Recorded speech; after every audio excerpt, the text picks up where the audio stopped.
mums ir tikko uzradusies klases diskobumba. Jā. Un kāpēc tā diskobumba te ir? Tas nav vienkārši mēs gribējām, mēs nopirkām. Nē, mēs visu pagājušo mācību gadu cītīgi krājām depozītu.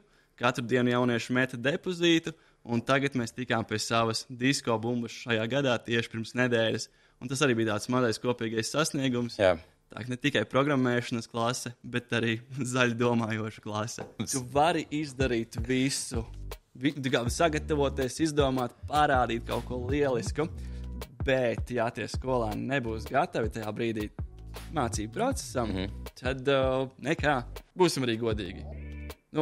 Programmētājam ikdienā tā no galvas īsti nevajag zināt, cik vadu ir interneta kabelī. Forši, ja tu to zini, bet vai tas tev ļoti palīdz?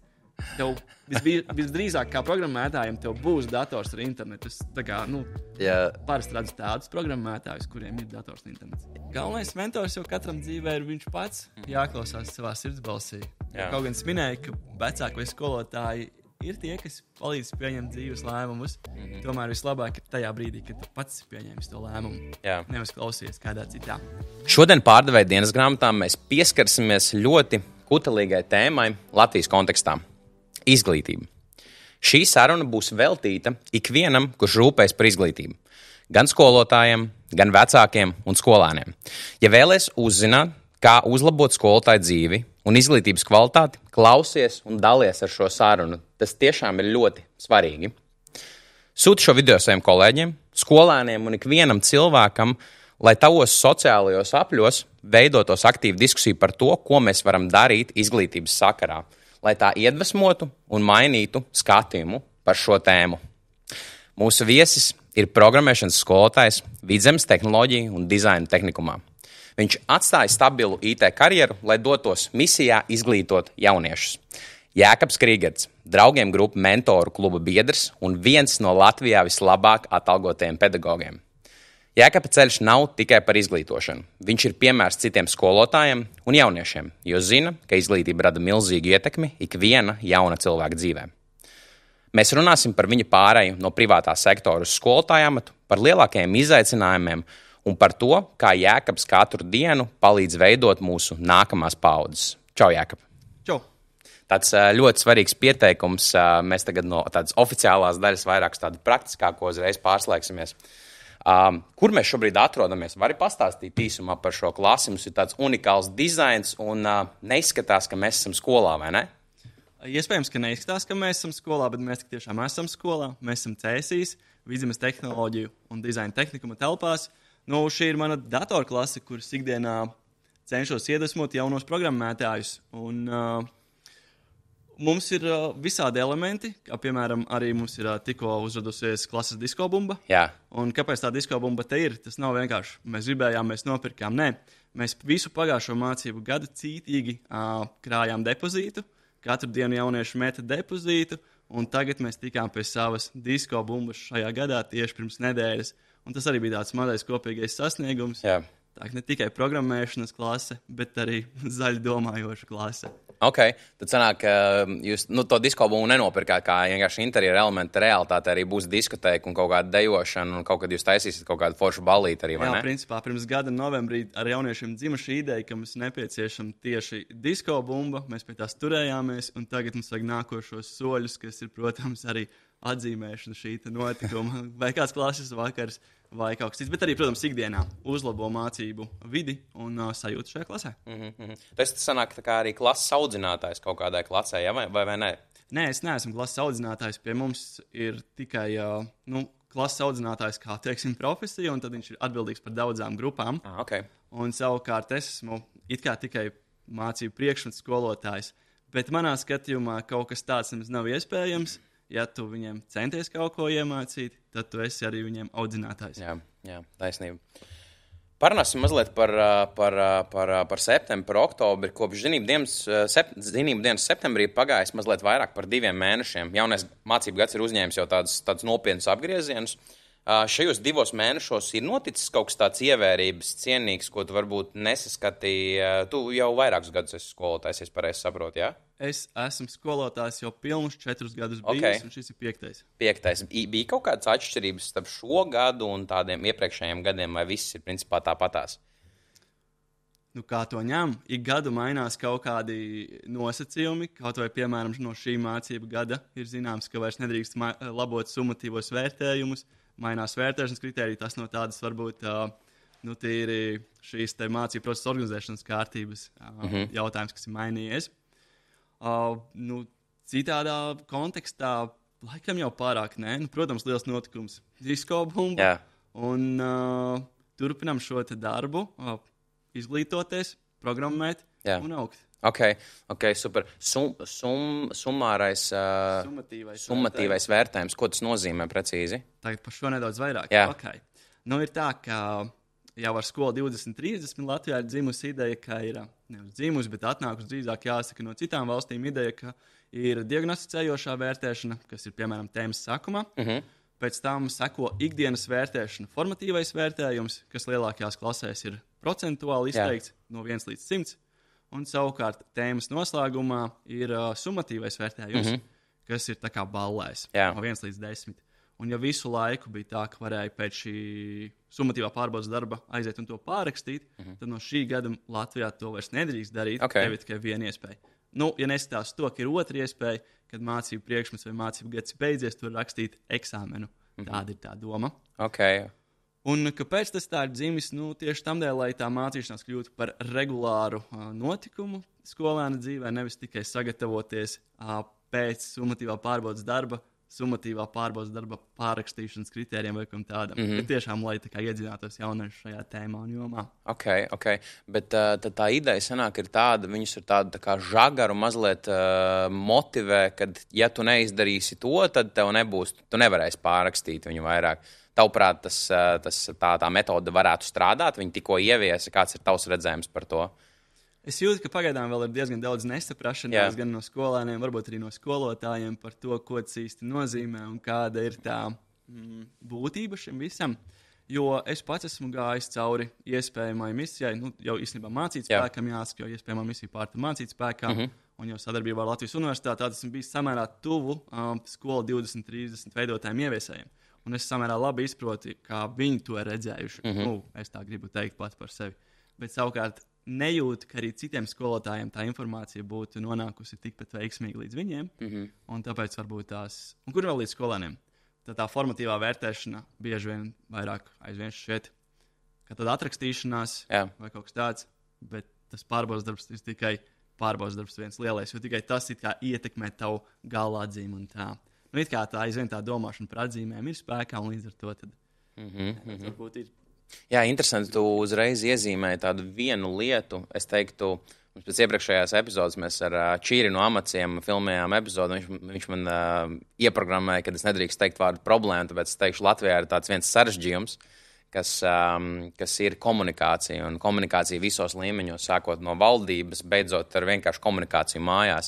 Un tā ir, man liekas, ļoti labs piemērs, kad ir veikts izmaiņas un mēs neesam īsti spējuši ar to galveno auditoriju, uz kuru tās izmaiņas būs attiecināmas, neesam spējuši to nokomunicēt ar viņiem, un visiem vēstnešiem, kas varētu nokomunicēt, mēs neesam nokomunicējuši veiksmīgi arī ar viņiem tās izmaiņas. Tas ir, to varēja kaut kā savādāk noteikti izdarīt, ja? Es domāju, ka mēs varējām pieiet šim noteikti citādāk. Bet arī netik viennozīmīgs šis aspekts ir. Jo, piemēram, ko nozīmē, tu pasaki skolotājiem, tagad mēs visi braucam uz Rīgu mācīties kursos. Iespējams, ka dažiem tas liksies nevajadzīgi. Un līdz ar to atkal, ja tu aizbrauc tiem kursiem, vai tu sadzirdēsi, ko tev tur stāsta. Un es nesaku, ka skolotāji negrib mācīties. Galīgi ne. Gluži otrādāk. Bet varbūt tas, ka brīžiem arī šī informācija ir atnākusi kā tāds piespiedu notikums, ne tik daudz kā pašiniciatīva, un līdz ar to, ja mums kaut ko spiež, diez vai mēs to izvēlēsimies. Ok, interesanta tēma. Iespējams, pieskarsimies viņai kaut kur vēl tālāk, mazliet uz priekšējot. Jākap, atgriežamies tagad mazliet tavā pagātnē, bērnībā, skolas laikos, vai mazliet uz priekšu. Kāds bija tādas pirmās indikācijas, kuras tev lika saprast, ka tu visticamāk varētu virzīties uz to skolotāju virzienu? Jā, man liekas, ka tā pirmā ideja, kad es to sāku sajust, ko tas vispār nozīmē, bija jau, kad es gāju pats apmēram 3. un 4. klasē, jo brīvlaikos es devos pie saviem vecākiem, kuri daļai dzīvoja gan pilsētā, gan laukos. Pavasarī es varēju laukos pavadīt to laiku ar viņiem. Bet savukārt ziemas brīvlaikā, rudens brīvlaikā, tad manā vecmāma laboja pārbaudas darbus. Viņa arī bija skolotāja, angļu skolotāja. Okay, yeah. Viņa laboja tā rīktīgi, tā trēkna sarkana pildspalva, protams, atrada tās kļūdas, kas ir radušās, un tā kā izlaboja, un ielika tās atzīmes, 9, 8, un man likās tā kā tik fantastiski, nu, kā viņi to var izdarīt vienkārši. Okay. Jo man likās tā kā tiešām neaturam, nu, tā kā, ka viņi saskata, ka viņi to drīkst darīt, un tas viss izstāsta tik interesanti un aizraujoši. Bet tas nebija tā, ka tajā brīdī es pateicu sev, es būšu skolotājs. Es īstenībā to nezināju, līdz es kļuvu par skolotāju, kas būšu skolotājs kādu dienu. Tiesa gan varbūt bija vēl kaut kādas epizodes, kaut vai skolotāja diena nesen ir pagājusi, un man bija tā iespēja, ka es varēju vadīt, man liekas, 11. klasē 4 klasniekiem stundas, 2 vai kaut kā tā apmēram.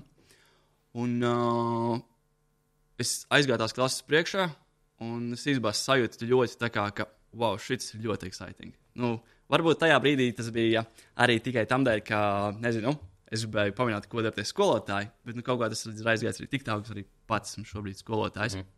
Vispār tajā kontekstā es, man liekas, dzirdējis, ka īsti vairs nedrīkstot skolēni skolotāju dienās vadīt skolēnus. Nu, tā kā citi skolēni nedrīkst vadīt stundas citiem skolēniem. Un, ja tā tiešām ir taisnība, tad tas ir ļoti, ļoti nepareizi. Jo kā citādāk izmēģinās šo profesiju, ja nevien šajā skolotāja dienā, pamēģini un lūk arī rezultāts principā.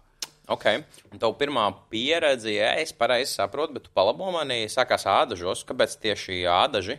Kāpēc tu ādažos sāki strādāt? Kāpēc es sāku ādažos strādāt? Jā, pirmā pieredze kā skolotājiem man tik tiešām ir ādažu skolā.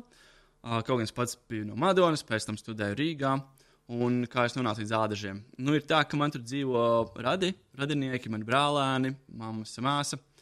Un, attiecīgi, viņi man zvanīja, bija jau 1. septembris 2020. gadā. Un viņi man jautāja, nu, kā man iet, es saku, viss kārtībā un tā. Un viņi saka, mums arī viss ir labi, bet taviem brālēniem nav kas fiziku māca. Okay. Un ir jau septembris sācies, un man bija tāds, nu nē, tu nekā to nedarītu. Jo vispār jau arī tas priekšstats, gan kamēr es biju pats skolā kā skolnieks, gan arī iespējams pēc tam bija tāds, ka, nu, pa skolotāju varbūt tās ir tā kā crazy būt, ne traki. Un tad, nu jā, un tajā brīdī man bija tāds tā kā pavērsiens pašam, ka, nē, es tomēr to gribu pamēģināt, kāds ir būt par skolotāju. Un es piekritu, jā, un pēc 5 dienām jau stāvēju klases priekšā un kļuvu par fizikas skolotāju Ādažu vidusskolā, kas ir lielākā skola vispār Latvijā. Es tev izteikšu komplimentu. Es vienkārši runāju ikdienā ar uzņēmējiem ļoti daudz, gan šī podkāstu kontekstā, gan savas profesionālā darba kontekstā. Un tev iezīmēs viena tāda ļoti spilgta īpašība. Bija problēma, un tu nevis domāji, ka tu pasūdzēsies par to problēmu, bet uz viņu uzreiz piekriti atrisināt ar tādu ļoti praktisku veidu. Maniem radiniekiem nav kas māca, es būšu tas, kas māca. Tas ir ļoti, ļoti apsveicami būt tādam praktiķim. Kā varbūt reaģēja tava ģimene, draugi, kad nolēma kļūt par skolotāju? Viņi to neteica, jā, ka tu esi traks, nevajag to darīt, tas ir ļoti sarežģīts amats. Bija kaut kāda pretestība vai tev pašam iekšā? Īsti jau laikam līdz galam vismaz acīs nekas tāds nav teikts. Man tētis ir teicis, ka tā kā šito gan es negaidīju, ka mans dēls būs skolotājs. Jā. Bet, nu, bez nekādas vairāk komentāriem tā teiksim. Un visā citādi viņa ļoti labi to pieņēma. Nu, protams, kad mana mammas māsa jau pat man uzaicinājusi to līdz ar to, viņa bija tā kā iesaistīta tajā visā. Un man pašam, nu, laikam tur jāatcerās mana pirmā tā skolas diena Ādažos. Man bija uzreiz ieliktas jau 8 mācību stundas. Un mammas māsa biedeva savu automašīnu, lai es varētu aizbraukt līdz skolai un pēc tam braukt apakaļ. Viņa dzīvo bišķiņā ārpus Ādažiem. Un es novadu tās stundas. Es iekāpu tajā mašīnā un saprotu, nu, uz mājām es tā kā īsti nevaru aizbraukt. Es nespēju parunāt neko īsti. Es aizbraukšu, tur Ādažos ir apelsīns. Nu, zinu. Vai ne? Un es tur aizbraucu to apelsīnu, apstājos, jāiet varbūt veiklā kaut kas nopirkt. Nē, es nevaru pakustēties. Un tad es vienkārši sēdēju tajā mašīnā kādu pusstundu un pārdomāju savas dzīves izvēles burtiskā nozīmē. Okay. Jo pēc tās pirmās dienas īstenībā tā sajūta bija ļoti traka. Kad kas tas par lēmumu jēga bija vispār.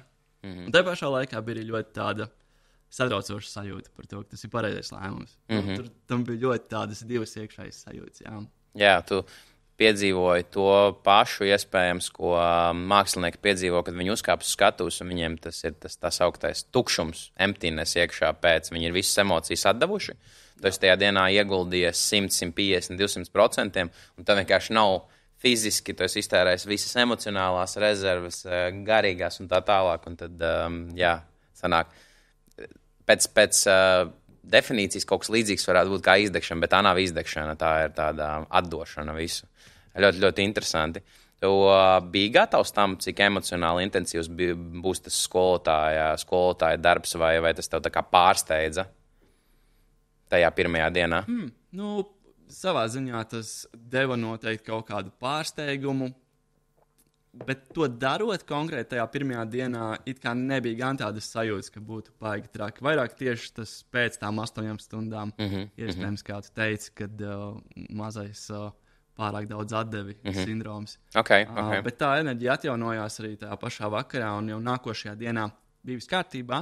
Bet, protams, ka pirmais bija tā sajūta, ka vai es tā varēšu tagad tik dienu dzīvot?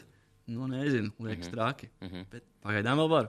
Un pēc tam visas pārējās reizes bija viss kārtībā, tu kaut kā iemācīji ar to visu procesu sadzīvot un kaut kā atradi spēkus, kā uzlādēt to bateriju pēc tam, ja?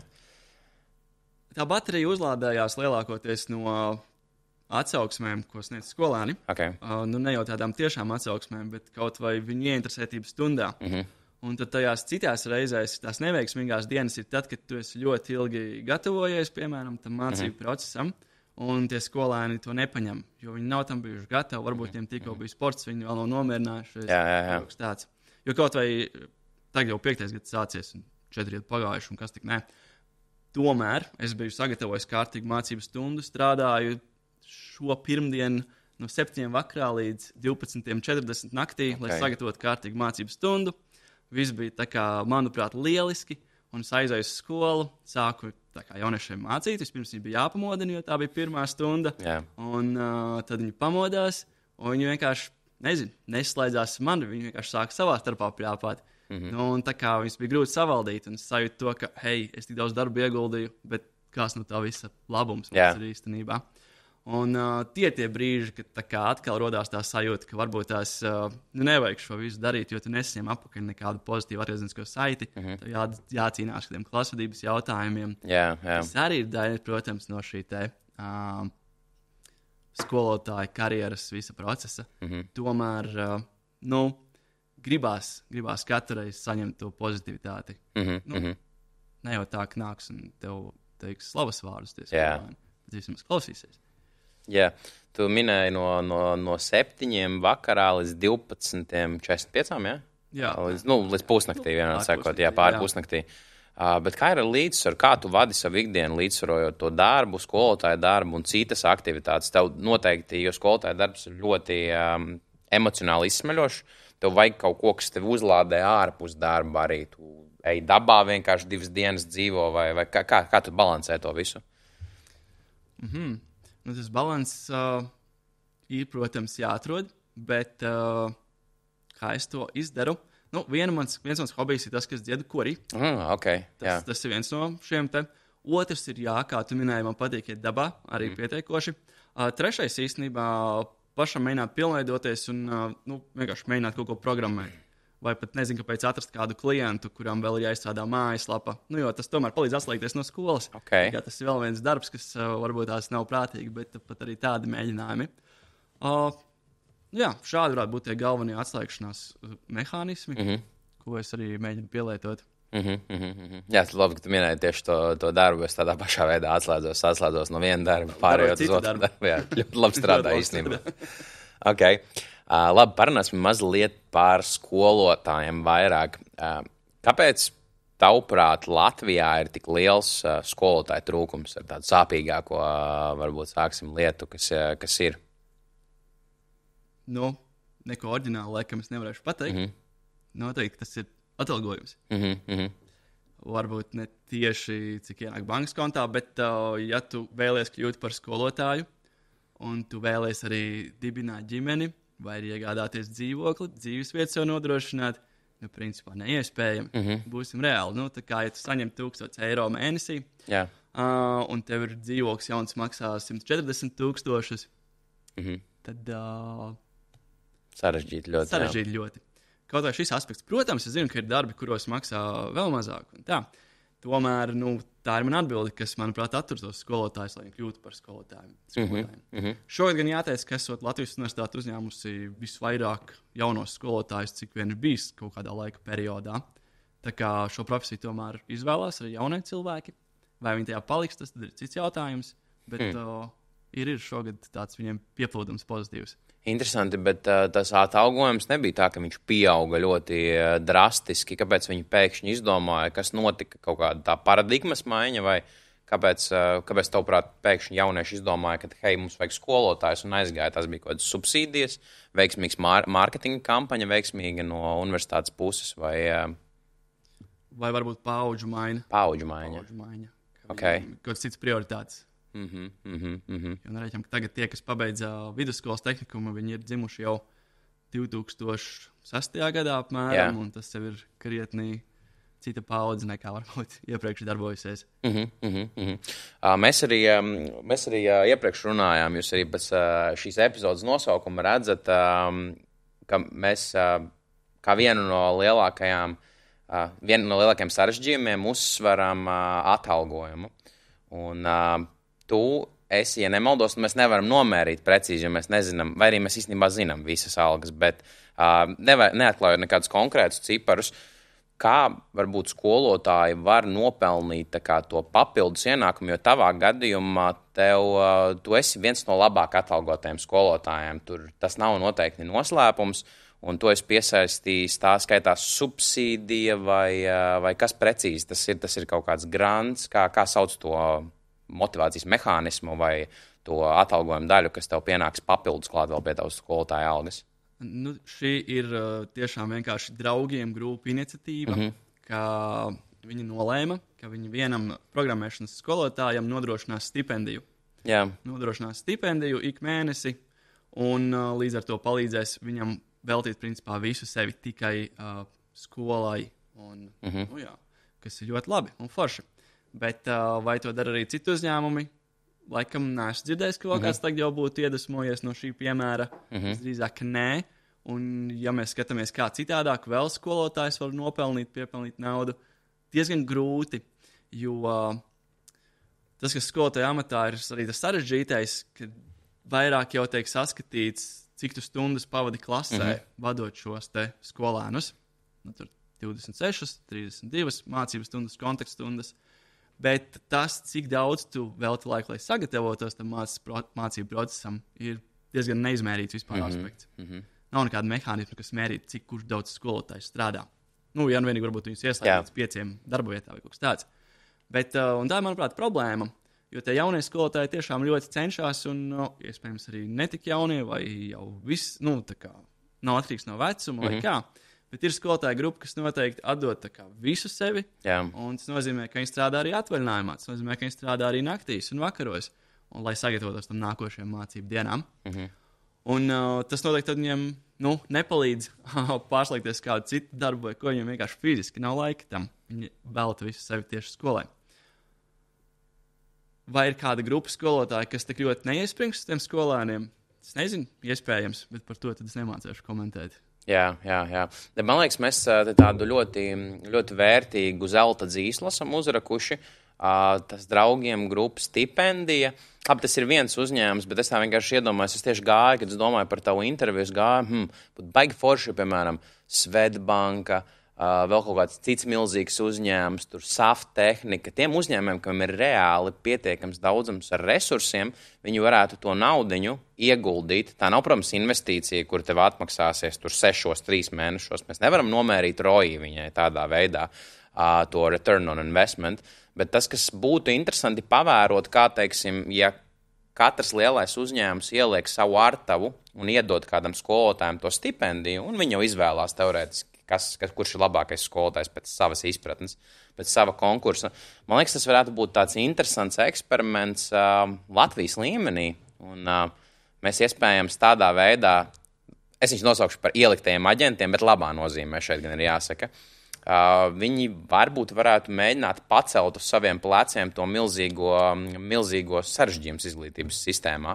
Varbūt tā ir atslēga uz to. Varbūt mēs vienkārši viņi stāv uz galda, mums viņi ir jāiedod citam, un kāds viņu varēs paņemt veiksmīgi. No viena skatu punkta laba ideja, no otras skatu punkta tas tomēr ir savā ziņā arī vienlīdzības jautājums. Jo, ja Latvijas mobilais telefons investēs kādā citā elektronikas skolotājā vai fizikas skolotājā, un SAP tehnika arī un tā uz priekšu, tad kurš savukārt investēs latviešu valodas skolotājos? Nu, jā, tas būtu forši, bet...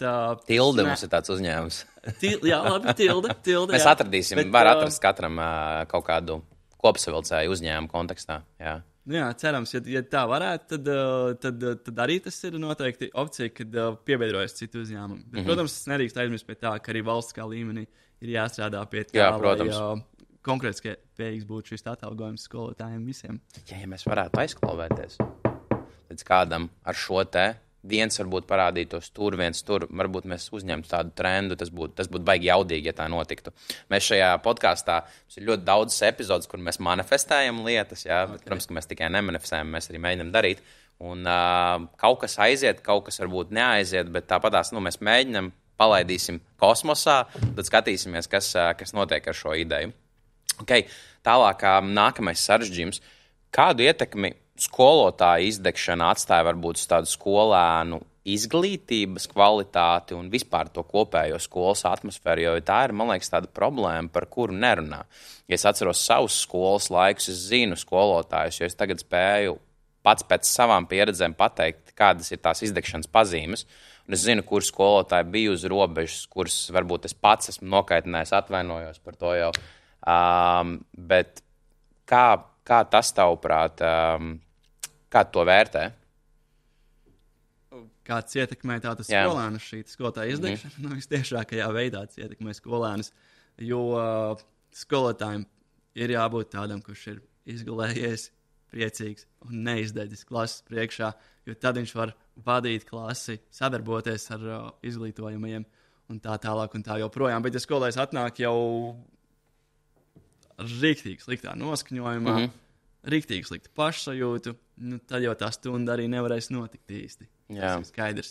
Un tad arī tam skolotājiem patiesībā būs iespējams pat vienalga par kaut kādām klasvedības problēmām, par iespējams arī kaut ko smagākiem bullyinga mēģinājumiem un tā. Jo skolotājs vienkārši pats jau jutīsies tā kā padevies uz sevi, un kamēr vien cilvēks jūtās padevies sevi, viņš, protams, nevar palīdzēt arī citiem cilvēkiem augt. Jā. Labbūtība, tas ir tāds trendīgs vārds, tagad jau aizgājis plašāk visādos startupos, lielos uzņēmumos un tā tālāk, bet tajā izglītības sistēmā mēs neredzam to labbūtības ieviešanu, tā ļoti, ļoti kūtri tas viss notiek. Varētu mēģināt kaut kādā veidā tos visus procesus kaut kā subsidēt, nodotēt, jo man pat skolotājiem viena no svarīgākajiem cilvēkiem, kuriem vajadzētu to labbūtību ievērot, jo nav netieši, bet, viņi reāli veido to nākamo paudzi ar to savu darbu, ko viņi izdara. Un mums ir jābūt milzīgi pateicīgiem, ka mums vispār ir tādi skolotāji, kas spēj vēl joprojām to visu nastu, ja tā varētu teikt, panest. Varbūt es ļoti dramatizēju visas lietas, bet man liekas, ka ir svarīgi to arī dramatizēt, lai saprastu, cik sarežģīta tā situācija ir. Jā, tāda projekts mācīt spēks. Vēlreiz mazliet par to efektivitāti. Tavuprāt, tas ir efektīvs risinājums, lai ātrā veidā dabūtu tos skolotājus, kas ir tā lielā problēma, viņu trūkums? Pirmkārt, jau par tām 72 stundām tā īsti nav taisnība, jo tas projekts pats ilga vismaz man 2 gadus. Pirmajā gadā mēs jau ieguvām skolotāju kvalifikāciju. Es īsti neatceros, cik stundas tur skaitījās, ka mēs esam mācījušies, bet tajā pašā laikā mēs visu laiku arī strādājām. Un, protams, katru nedēļu tās problēmas, kas bija radušās, izaicinājumi, kas bija radušies skolās, tika atrisināti jau arī profesionāļu pavadībā. Un mums bija arī mentori iedoti gan skolas līmenī, gan arī no universitātes. Un tas bija pirmajā mācību gadā. Un otrajā mācību gadā mēs jau ieguvām padziļināt kādā no sevi interesējošajām jomām šo te izglītību, zināšanas, un izgājām tādus, kā kursus, bet tomēr tie nebija tikai 72 stundas. Vai tas ir efektīvs veids? Es domāju, ka jā, jo tas ir lielisks veids kā cilvēkam, kurš ir sācis strādāt citā profesijā, kaut kāpēc nobijies no tās skolotāja darbiņa, tomēr vēlas to izmēģināt kaut vai tikai, un tad šis pat ir, man liekas, vienīgais veids, kā to izdarīt tādās saprātīgās robežās. Ir tā, ka tu vari iziet arī vienkārši 72 stundu kursus un jau tad strādāt par skolotāju. Bet tas ir atsevišķs stāsts, un, manuprāt, tas gan varētu būt nedaudz tomēr par maz, jo mācību spēkā mums pietiekoši deva arī vēl citus varbūt pavadienus, kā tajā skolas dzīvē dzīvot, ne tikai pastāstīja vispārīgi savas teorijas. Un es domāju, ka tas ir labs un efektīvs veids. Protams, varbūt kāds var sūdzēties par izpildījumu, bet tā, man liekas, jebkur, un arī kritika kā tāda jau tikai veicina izaugsmi. Galvenais, lai tā ir konstruktīva un pozitīva, un tāpēc domāju, ka tas ir variants, kas mums arī Latvijā ir jāturpina. Kā skolotāji, varbūt skolotāji. Forši dzirdēt to aspektu, jo tas viens ir, es varu palasīt kaut ko, kas ir plašsaziņu medijos pieejams, bet otrs ir dzirdēt no cilvēka, kas reāli tam visam ir izgājis cauri. Tas, protams, ir pilnībā cits skats un cita prizma tam visam projektam. Forši, ka mums tāda projekta ir Latvijā. Kāpēc? Varbūt jauni pedagogi bieži izvēlās pamest profesiju pēc pāris gadiem. Tas būs tā pati atalgojuma problēma, tavuprāt, vēl joprojām. Jo viņi, kad sāk strādāt, viņi zināja, kāds būs tas atalgojums, manuprāt. Atalgojums kā skaitliski varbūt bija zināms, bet nebija zināms īsti, ko nozīmēs šis te atalgojuma, izdarītā darba apjoma un brīvā laika trīsstūris, kas izveidojās. Jo ir skaidrs, ka skolotājiem patiesībā Latvijā tiek dot diezgan liela brīvība. Vismaz tajās skolās, kur esmu strādājis. Tas ir tā, ka es pats varēju plānot, kā es īstenošu savas fizikas stundas, kādas prezentācijas rādīšu, kādi būs tie laboratorijas darbi, un tā joprojām. Ir arī sagatavotie materiāli, bet tu kā skolotājs nevienmēr varbūt tam piekrīti, un prezentāciju ziņā īstenībā pat nav tādi sagatavotie materiāli. Un līdz ar to tev ir liela brīvība, kā to darīt. Tomēr, ja tu to gribi darīt pa savam, un pēc tam vēl kvalitatīvi, tas prasa šausmīgu laiku, lai sagatavotos. Manā dažu aspektā ļoti paveicās, jo tur bija 7 paralēlklases, 6-7 paralēlklases, un es arī atkārtot vienu un to pašu. Tas nozīmē, ka man bija jāsagatavo samērā maz mācību stundas katru nedēļu, unikālās, un es viņas varēju vienkārši izmantot vēlreiz un vēlreiz. Pārslēgsimies mazliet. Mēs apskatījām, manuprāt, to skolotāju aspektu visai tā izglītības sistēmai. Vai bija kaut kāds varbūt jautājums, pie kā mēs nepieskārāmies tā dziļāk, vai tie bija tādi galvenie pamatpilāri?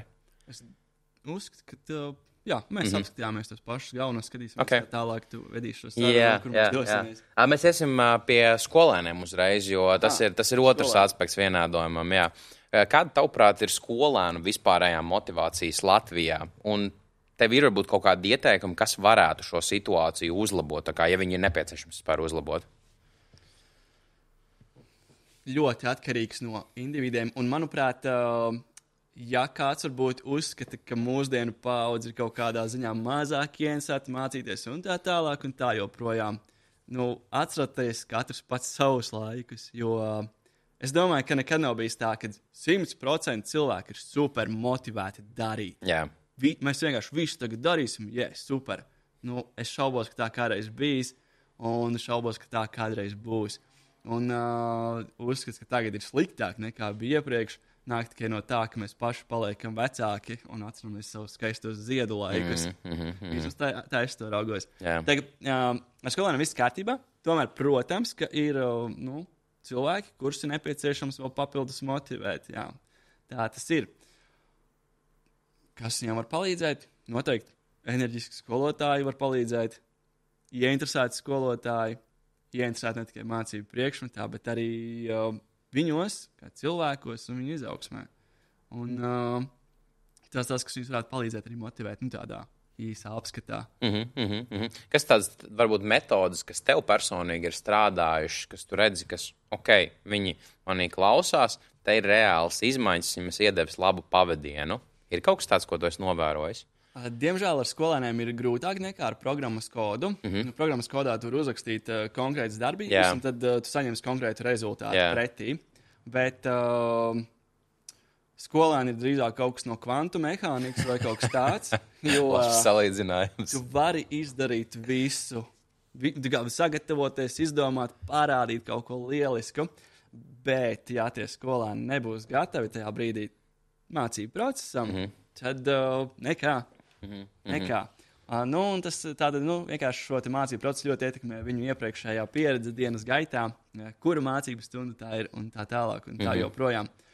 Vai ir kādas konkrētas metodes? Man liekas, ka vienkāršākā metode, kā uzrunāt skolēnus vismaz uz tādu kārtīgu klasvadību, vai vismaz pārliecināt, ka nevajag traucēt citus klases biedrus, ir vienkārši palikt dusmīgam. Okay. Tas ir vienkāršākā metode, ko arī skolotāji ir izmantojuši jau simtiem gadu, vai cik ilgi mēs ejam uz skolu. Jo, visi nobīstās. Vai tā ir efektīva metode, lai mācītos?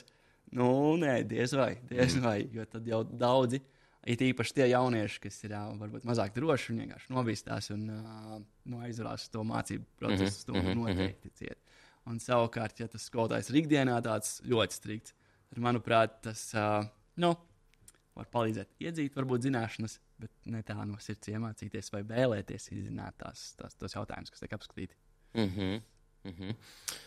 Kas, tavuprāt, skolēniem šodien visvairāk pietrūkst tajā mācību procesā? Tu iepriekš minēji arī vārdu enerģija. Tas noteikti ir viens no aspektiem, bet ir vēl kaut kādas lietas, varbūt, ko vajadzētu piešpricēt klāt.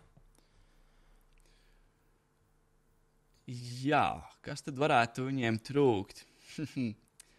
Tā paša iekšējā motivācija, kas savukārt varētu būt mazinājusies kaut vai tam dēļ, ka ir pārāk daudz informācijas uztverts, kā cik labi dzīvo citi citur, un savukārt, cik man būs grūti līdz tam tikt. Šeit runāju par sociālajiem mēdījiem un par to visu, ka vienkārši tas jaunietis neredz sevi, ka viņš varēs izaugt tik tālu, viņam it kā gribētos, vai tas būs daudz naudas, vai būs populārs dziedātājs, vai kas. Bet tas ir tik nereāli, un tāpēc es vienkārši pat necenšos neko. Varbūt tas varētu būt viens aspekts. Tomēr, kad viņi atnāk uz klasi, jāmēģina visi dabūt ir šeit un tagad. Kaut arī, piemēram, ko es daru savās mācību stundās. Sākumā mēs sākam ar to, ka mēs pieceļamies noteikti visi, tā kā vecos laikos, teiksim, un lai visi zina, ka stunda ir sākusies. Un pēc tam ne jau vienmēr, bet es cenšos. Mums ir tāds prezentācijā slaids ar 40 dažādām emocijām. Un tad es pēc iespējas visiem paprasu, lai viņi pastāsta, kā viņš šodien jūtās. Un tad uzrunāju katru personīgi, un tas viņam arī palīdz, domāju, nokļūt šajā mācību stundā, sadzirdēt, ka skolotājiem rūp, kur viņi ir un kāpēc viņi arī varbūt ir šeit vai tādā vai citādā omā. Un tie ir tādi mazie sadzīviski aspekti.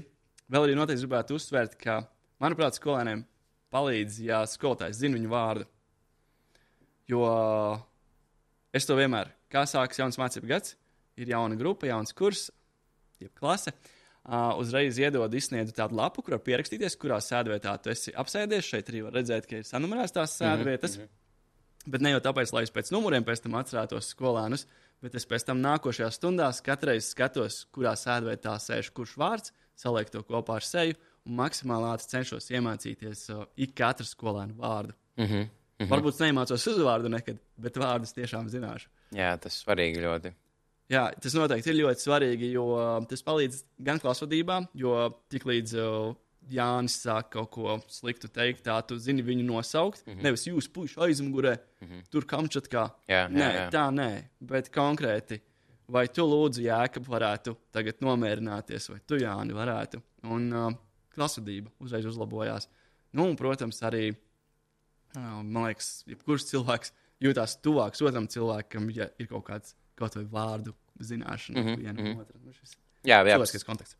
Psiholoģiski vārds ir ļoti, ļoti spēcīgs mehānisms. Mēs esam pārdevēji dienas grāmatā, un es kā pārdevējs vārdu izmantoju kā savu ieroci visbiežāk arī pārdošanas stratēģijās. Un, ja tu gribi kaut ko pateikt, var teikt vārdu klusām, var teikt skaļi, bet vārdu mums visiem patīk savējo dzirdēt. Mēs esam pieraduši, apraduši ar viņu. Tagad kāds tevi nosauc vārdā, tev iekšā visādi mehānismi interesanti notiek, un tu sāc pievērst uzmanību, koncentrēties. Tas tiešām ļoti spēcīgs spēcīgs instruments ir, kā pievērst uzmanību. Kaut no sevis arī pat zinu, šodien, man liekas, kāds man sāk nedaudz apurnāt. Es nezinu, ko viņi tur runāja, bet es darīju pilnīgi citas lietas ar citu skolēnu tajā brīdī, un es izdzirdēju vārdu Jēkabs. Man bija tāds, ko, kur, kas? Savu vārdu izdzirdēju, uzreiz es pieslēdzies. Jā, mācīšanās tieši saistē.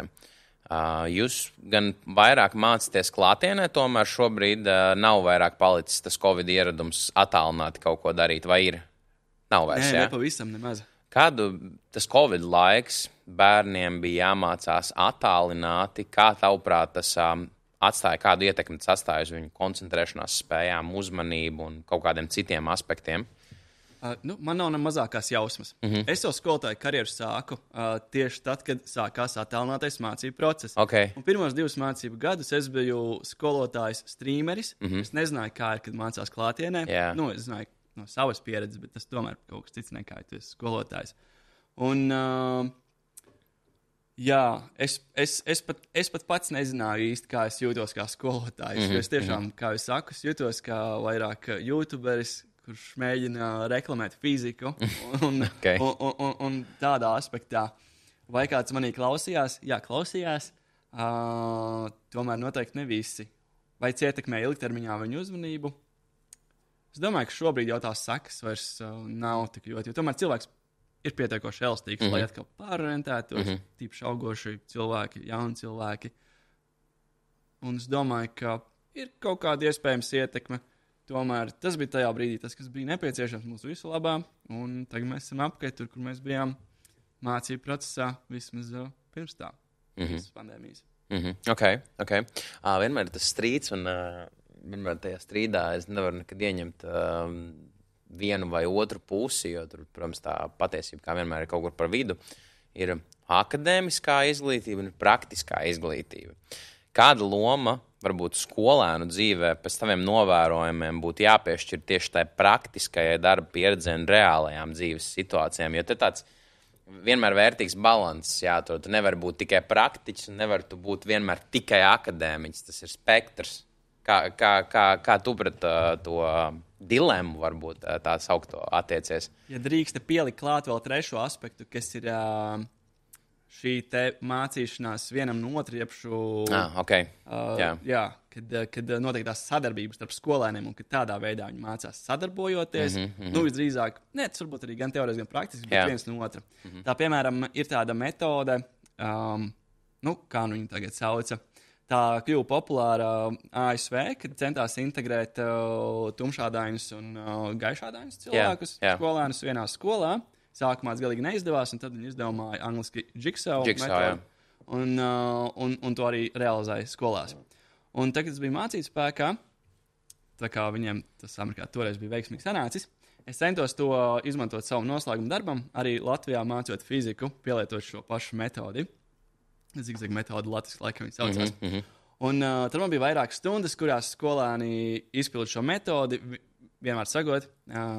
Viens skolēns saņem vienu mācību materiālu, viņš to iemācās pie sevis, tad viņam tas mācību materiāls tiek noņemts, viņš dodas pie pārējiem skolēniem, savas grupas, un iemāca šos pārējos skolēnus no tā, ko viņš jau ir atcerējies. Un beigās jāraksta tests par visām daļām, kas tajā dienā bijušas. Un tas veicina viņiem pašiem runāšanu, sadarbības prasmes un tā joprojām. Tomēr drīz vien tie skolēni sāk nākt pie manis un teica, ka varbūt šo nākošais nevajadzētu, jo ir jau nedaudz par daudz. Mēs gribam, lai arī skolotājs vienkārši pastāsta konkrēti faktus. No vienas puses varētu likties, ka viņi vienkārši bija slinki, negribēja viens otram mācīt. Pēc otras puses tur tikai pazaudētas tās nianses, ko tas skolotājs, kurš to visam izgājis cauri, var vienkārši izstāstīt. Manuprāt, ka tas ir noteikti šajā arī situācijā tāds balans. Tāpat arī tagad ir liels uzsvars to, ka tajā pašā fizikā nepieciešams ir visu uzzināt, darot, un pats skolēns atklāja Ohma likumu, kā tur strāvas stiprums un spriegums un pretestība viens otru ietekmē, izdarot to laboratorijas darbu. Ja viņš pirmoreiz redz tās visas detaļas, viņam nav nejausmas, ko ar to visu darīt. Labāk nepieskarties, jo tur arī pastāv risks, tu vari izdedzināt to spuldzīti vai to mērinstrumentus. Līdz ar to tur bez tādas priekšzināšanām nekādīgi. Tāpēc, manuprāt, sākumā noteikti ir labi, ne sākumā, bet visos posmos ir labi, ja ir tas skolotājs, kurš šad un tad tev izstāsta konkrēti visu, kā tas ir, nodot to informāciju tālāk, un, protams, arī tālāk ievajā arī šos praktiskos darbus, sadarbību prasmēm, balstītos mācīšanās metodas un tā tālāk. Kad, kā jau patiesībā tu atbildēji, tas ir balans. Jā, miksē visus kopā. Nav tāds viens zelta vidusceļš. Vienā klasē kaut kas viens strādās, citā kaut kas cits varbūt. Ok, interesanti. Tas arī tas jigsaw, kā tu teici latviski, zigzaga metode. Man liekas, kaut kad nesen sāku apgūt tādu lietu, kā ļoti bieži cilvēki aizmirst, viņi mācās, viņi nesaprot, kāpēc viņiem neiet kaut kas uz priekšu. Un tad mēs kaut kādos 23 gados, 24 gados sapratu, ka es vispār nepareizi esmu mācījies visu savu mūžu. Tad sāku skatīties tādas interesantas lietas kā Feynmana kungu, kas ir arī ļoti tāda, viņam ir tāda Feynmana metode izstrādāta, kādā veidā tu vari mācīties. Un, protams, ļoti aktīvi izmantoju ChatGPT kā instrumentu, kas palīdz vienkāršot kaut kādas lietas. Un, sākumā bija varbūt smieklīgi, ka es mēģinu sev kā pirmklasniekam paskaidrot, bet tad, kad es saprotu, ka tā metode reāli strādā, tad es saprotu, ka viena no lietām, ko mums, piemēram, skolā nemācīja, kad mēs bijām atnākuši tur, kā katrs indivīds varētu mācīties, kas priekš viņa strādā, jo vienam nedara tas, kas dara citam. Tas man likās interesanti, ka es to tikai, piemēram, pats 24, 25 gados sāku tā apzināties. Jā. Varbūt kādam ātrāk notiek, kāds uzreiz trāpa īstajā. Noteikti tur tad būtu arī jābūt visdrīzāk konkrētam gan izvēl mācību priekšmetam, vai vismaz mācību priekšmetam, ko apgūst skolotāji, kādas ir šīs dažādās mācīšanās pieejas. Jo nevienmēr paši skolotāji zina, viņi jau neko ļaunu negrib neiemācot šīs metodas. Viņi vienkārši paši visdrīzāk nezināja, ka ir tādas dažādas pieejas, varbūt tās, vai bija tikai paši bijuši kursos, kas arī ir raksturīgi kursiem, kad skolotājiem pastāstā jaunu metodi vecajā modē. Tā teikt, ka nemaz neizmēģina to metodi. Ok, es noklausījos, bet ko man tagad ar to darīt, kā es to varu realizēt klasē, es nekad to tā arī neuzinu. Es tikai tā esmu dzirdējis. Teorētiski, jā. Un tā kā tur noteikti arī ir nepieciešams vairāk pārdomāt, kā skolotāji mācās. Un varbūt ir nepieciešams arī skolēniem kāds īpašs mācību priekšmets, kur tieši par šo runā. Jā. Es tieši arī par to aizdomājos, kad man bija tā problēma, jo parasti caur sevi laižot, tu vislabāk izproti. Un tad vēl ļoti interesants fakts, ko es uzzināju. Man liekas, to tieši skolotāji daudzi teica arī un vispār cilvēki apkārt, kad tu jau esi audiālais, vizuālais tips vai tas te pieskārienu kinestētiskais, laikam, kaut kā tā viņi sauc. Un tad es sapratu, reāli zinātniskais konsensus ir apgāzis to jau, kad tās tādas tā kā konkrētas novirzes uz vienu vai otru eksistē kombinācija ar dažādiem veidiem, kā tu spēj uztvert informāciju labāk, kas ir jau veidojies tavā bērnībā. Man likās ļoti interesanti, jo man, piemēram, vienmēr likās, ka esmu vizuālais, bet tad es esmu daļiņa kinestētiskā un arī īstenībā audiālais, jo es ļoti daudz podkastus klausos un tā uzsūcu arī informāciju, un tad es nevarēju saprast, kur īsti es esmu tajā spektrā. Tas nav spektrs vispār. Tas ir trīsdimensionāls zīmējums, kas ir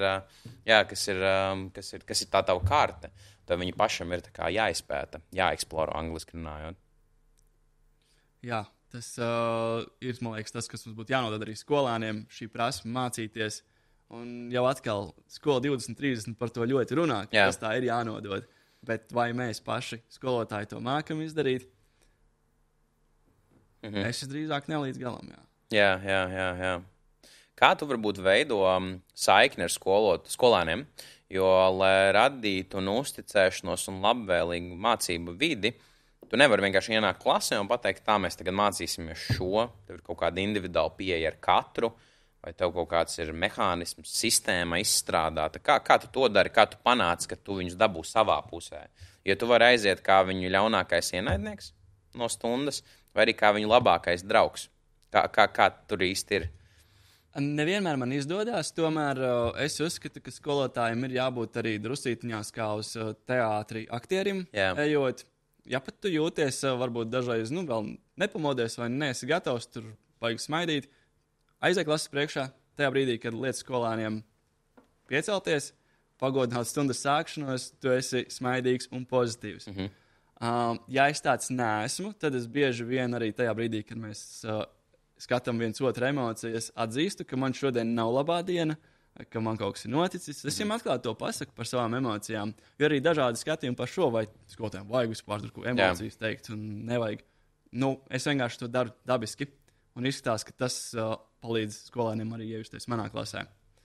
Tā kā, un tas arī, ko minēju, kad zinu viņu vārdus vai arī cenšos pievērsties tajā brīdī, kad tiek pacelt roka katram individuāli problēmām.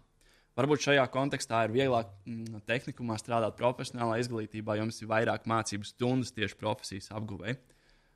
Jo savukārt, ja tev ir konkrētas tēmas matemātikā vai fizikā, ko es labāk pārzinu, un tikai 64 mācību stundas pa visu mācību gadu, ir tur krietni sarežģītāk veidot šādu saikni. Tomēr es domāju, ka man ādažos arī tāpat tas izdevās. Ceru, ka ādažu skolēni, kas šo klausās, piekritīs. Jā, es domāju, ka viņiem noteikti nevajadzētu sūdzēties par to izglītības kvalitāti, ko viņi ieguva, ja tu viņiem pasniedz tās stundas. Jā. Paldies, jā. Kādas varbūt ir tavuprāt lielākās grūtības, ar kurām saskarās paši skolēni? Un es minēšu vienu piemēru, kur tu uzreiz arī sapratīsi. Tur bija tā situācija par tiem eksāmeniem, kurus bija jākārto programmēšanas skolēniem, un tur bija kaut kādi jautājumi, kas bija pilnībā tā kā absurdi un neatbilst vispār tam, ko prasa realitātē programmēšana kā profesija, praktiski. Varbūt nokomentēt to situāciju un tad paturpinam par tām problēmām, kas vēl varētu būt tāds aktuāls. Aha, šķiet, ka šeit runā par programmēšanas tehniķu kvalifikācijas eksāmenu. Jā. Tajā eksāmenā mums ir praktiskā daļa. Un ir arī 1/3 šī testa daļa. Un tā testa daļa ir tomēr samērā novecojušiem jautājumiem. Jo programmēšana krietni uz priekšu, un te arī jāstāsta Latvijas kontekstā.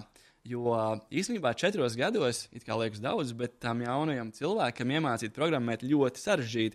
Un programmēšanā ir šausmīgi daudz veidu. Vai tā būs spēļu programmēšana, vai tā būs akadēmiskā zināšanas, lai tālāk iet uz augstskolu. Vai varbūt tas būs mājaslapu izstrāde, kas arī ir patiesībā Latvijā vispopulārākais, ko dara programmētāji. Un tā problēma parādījās tajā, ka tie jautājumi vairāk ir akadēmiski, dažviet latviski iztulkoti netik saprotami, jo jāatzīst, ka programmētāji lasa dokumentācijas un visu dara angliski, jo vienkārši dokumentācijas un viens latviski nav iztulkots. Un savukārt man kā skolotājiem neviens nav iedevis grāmatas vai pat vārnīcas, kurās ir rakstīti visi termini. Kāds tagad podkāstu skatītājs teiks, ka ir termini.go.lv. Jā, ir, bet ticiet man, tur nav visi programmēšanas vārdi. Jā. Okay. Un tas tad radīja grūtības šajā testā, ka nav kopīgi pat izdomāts, piemēram, latviskais tulkojums, bet tas ir jautājumā. Vai arī tā lieta, tas jautājums ir par tā tehnoloģiju, kas īstenībā nav skatītas skolā. Jo tajā pašā laikā programma pie mums nepasaka, kādas valodas ir jāmāca. Bet eksāmenā parādās jau konkrēts programmēšanas valodu saraksts, uz kurām balstītie jautājumi. Un tas skolēns apjūk, lai gan viņš zina īstenībā, kā uz to jautājumu atbildēt mazliet savādākā kontekstā, ja? Zina vai nezina, bet jebkurā gadījumā es uz šo kvalifikācijas eksāmenu vairāk skatos kā uz darbiem, ko mēs aizstāvam bakalaurā, aizstāvot maģistru un doktorantūru. Varbūt doktorantūrā bija kāds tests, bet bakalaurā jau parasti ir tā, ka ir komisija, kas izvērtē tavu noslēgumu darbu, uzdod tev jautājumus, arī teorētiskus, tu uz tiem atbildi, tu iegūst atzīmi. Bet testi vismaz Rīgas Tehniskajā universitātē man nebija jāraksta. Un es skatu, tas ir pareizi, jo būsim arī godīgi. Programmētājam ikdienā tā no galvas īsti nevajag zināt, cik vadu ir interneta kabelī. Forši, ja tu to zini, bet vai tas tev ļoti palīdz? Tev visdrīzāk kā programmētājiem tev būs dators ar internetu. Es tā kā, parasti redzu tādus programmētājus, kuriem ir dators ar internetu. Jā. Uz baltas lapas raksta. Tas tā kā reāls jautājums no tā? Jā, es viņu nemāku īsti izstāstīt, jo es pats neesmu eksperts vidējos pāros interneta kabeļos, bet tāds apmēram tur ir. Oh my God, tas ir vienkārši kaut kas fenomenāls. Labi, šis skaidrs, tā ir viena tāda liela lieta, kas iespējams kaut kad arī izmainīsies. Ir kaut kas vēl tāds no grūtībām, ar kurām saskarās skolēni? Es domāju, ka visos aspektos milzīgais informācijas apjoms, kas ir mūsdienās. Tas, ko tu minēji iepriekš. Jā. Ne tikai pat programmētājiem, bet te jau var skatīties plašāk uz visiem skolēniem, jo pat, lai tu izvēlētos profesiju, tev ir jāizmēģina tik daudz, kas tā kā jāpaskatās uz daudz ko. Un informācijas apjoms ir ļoti, ļoti plašs. Un arī dziļi ir jātiek iekšā, lai tu saprastu, vai tu vispār būsi tās jomas darītājs. Jā, tā ir viena no tādām problēmām, ko es man liekas, kaut kādā vienā podkāstā arī šo jau teicu, bet mums kaut kā Latvijā nav attīstīta tā mentora sfēra, mentorings kā tāds, ka tev, manuprāt, ja tu aizies uz universitāti vai kaut vai skolā, kad tu sāc vai pirms tu iestājies kaut kādā skolā, tev būtu jābūt kaut kādam tam vienam cilvēciņam, kas ir tavs advisory, kurš ir padomdevējs, kas ir specializēts, un viņš var tev palīdzēt un uzdot pareizos jautājumus un mēģināt tevi saprast. Pamatskolā varbūt nav tik ļoti vajadzīgs, tālāk mazliet ejot vidusskolā jau tu mazliet kaut ko nojaut, bet universitātē, man liekas, es vienkārši pats saskāros ar to aizgājis programmu, kuru man vispār neinteresē. Mēģināju reiestāties viņā, izmācīties, izspiest, bet es nevarēju sevi nekādā veidā piespiest. Jā. Es nevarēju sevi ierāmēt tajā kastītē, un es nezināju, ko tajā situācijā darīt īsti.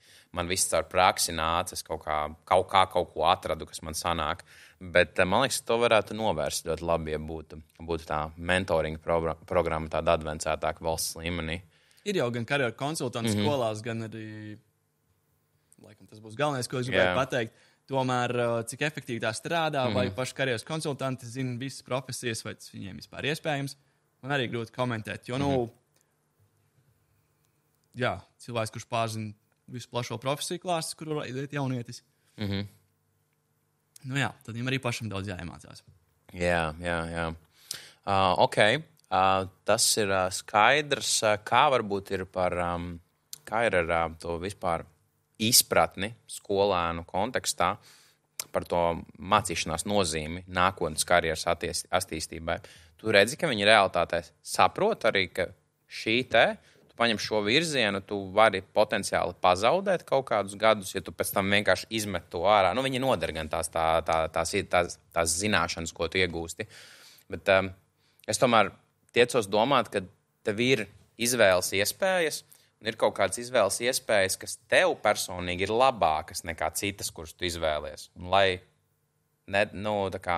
neveistotu savu laiku, tad varbūt ir vērts no tā mentora vai no kaut kāda cita vai no kaut kādiem resursiem saprast, kur tad tev izvēle ir jāpieņem. Vai tas nav tik svarīgi, varbūt? Vai tu esi izniekojis laiku? Jā. Mācoties kaut ko, jo tieši manā kontekstā arī bija tas, ka es izmācījos. Bija, protams, priekšmeti, kuri man tiešām noderēja ļoti. Bet bija tikpat daudz, kurus varēja vienkārši izmest miskastē un izlasīt vienu grāmatu, kas man iedot vairāk informācijas. Tieši universitātes kontekstā? Jā. Okay. Mana pieredze ir tāda, ka pats pēc izglītības esmu medicīnas iekārtu inženieris un fiziķis. Okay. Jā. Un es strādāju par programmēšanas skolotāju. Bet nenožēloju, ka es to mācījos. Tāpēc es uzskatu, ka manā situācijā viss, ko es darīju savā izglītībā, man īstenībā patika, ir noderējis, un viss ir kārtībā, un es to izturēju. Vai vajadzētu ļoti ilgi turēties pie tā, ko tu esi iesācis? Es domāju, ka tas ir individuāli jāskatās. Nevar tā atbildēt tagad. Protams, labāk iespējams ir, ja tu saproti, ka nē, es nebūšu elektrotehniķis, es būšu dizaineris, tad mēģināt tiekties. Šis gan jau traucē, ne? Nē, viss kārtībā. Okay. Mēs šo atstāsim arī. Šo arī atstāsim. Jā. Nē, tos mēs izgriezīsim ārā. Jā, tas noteikti... tev ir jāpieņem tas lēmums, ka es tomēr pārslēgšos uz to citu profesiju. Bet savukārt, ja tu jau esi iesācis tālāk, varbūt ticis vairākus gadus, iespējams, ka tev ir vērts izturēt līdz galam. Kā arī tu minēji, ir mācību priekšmeti, kas tev tāpat noderējuši. Un iespējams, ja savā īstajā profesijā tu būtu mācījies augstskolā, tev tāpat liktos, ka daži no tiem priekšmetiem ir bezjēdzīgi. Nav jau teicis, ka profesijas izvēle bija pie vainas. Varbūt vienkārši kādam pasniedzējam vajadzētu piesādāt pie savu mācību materiālu. Iespējams, jā. Ok, un tad tāds ļoti svarīgs aspekts, kuram mēs nepieskārāmies vecāki, jo mēs šeit viņus izslēdzām ārā no visiem vienādojumiem un algoritmiem, bet viņiem tomēr ir ļoti liels svars uz to, kā tas skolēns veidosies, kāda viņa būs attiecība pret izglītību. Kā varbūt ir kaut kāda veida mehānismi, kā vecākus iesaistīt tajā skolas dzīvē? Zinu, ka visi vecāki uzreiz, ja kāds nostīstas, kam ir bērns, labāk tālāk pa gabalu, viņš iet uz skolu, es negribu uzņemties par to atbildību. Ne visi, protams, tādi vecāki ir, bet kā mēs varētu iesaistīt, motivēt tajā skolas dzīvē vecākus, lai arī veicinātu tos rezultātus skolēniem, lai viņi būtu arī vairāk motivēti, jo viņi jau vecākiem ņem to piemēru. Man liekas, ka pirmais, kas ir jādara vecākiem, kad bērns atnāk mājās, nevajag teikt, ka man matemātika arī nesanāca, tev arī nesanāks, neuztraucies. Es knapi pabeidzu, tu iespējams vispār nepabeigsi. Šito lūdzu, nē. Nav tā. Ieprogrammējam jau viņus, jā. Nevajadzētu šito. Otrs, ko nevajadzētu arī tomēr darīt, tas skolotājs Krīgerts, es tā dzirdēju vispār, ka viņš ir samērā slikts skolotājs. Viņš tur maksimā, nopirka kaut ko, vai es nezinu, kas vēl notika. Un tādas kaut kādas aprunāšanas vai baumošanas. Drusītņās trūkstās cieņas pret skolotājiem, pret cieņas, bet uzticības drīzāk. Uzticēšanās skolai, skolotājiem. Ar to jau pirmkārt būtu jāsāk, manuprāt. Neskriet uzreiz uz skolu un nelamāt visus par... Varbūt lietām, ko nemaz skola nav izdomājusi. Jā. Nelamāt par kaut kādiem tādiem starpgadījumiem, ko iespējams nebija speciāli domāti. Man šajā kontekstā gan ļoti paveicies, jo man nav bijusi negatīvā saskarsme ar vecākiem. Bet es zinu, ka daudziem tāda ir bijusi. Un tas arī jaunos skolotājs no tā paša mācītspēka burtiski tā kā aizraidīja, aizzina, jo viņiem nepatika, ka nāk tie super mazo bērnu vecāki un tagad grūzīs virsū savas metodas. Jā. Uzspiedīs. Tas būtu pirmais lielāka mīlestība pret mūsu izglītības iestādēm. Cilvēcība vienkārši. Jā. Saprast, ka otrā pusē cilvēks, nevis viņš ir skolotājs kaut kāds. Un kā to panākt? Tur gan iespējams, ka pašam vecākam ir jāatnāk uz skolu un jānovada tās stundas. Tāpatās, kā skolotāja dienā ir jāatstāj iespēja vecākiem skolēniem vadīt mazākos, tāpat arī ir jābūt dienām, kurās tas vecāks var atnākt un pastāstīt par savu profesiju, par savu hobiju vai jebko, ko viņš vēlās. Varbūt kaut kādiem mēriem, lai tas būtu. Bet tas būtu pirmais, ko mums vajadzētu sākt. Šāda vecāka integrācija kaut vai reizi kādā vai pat vētāk, ka viens atnāk. Jā.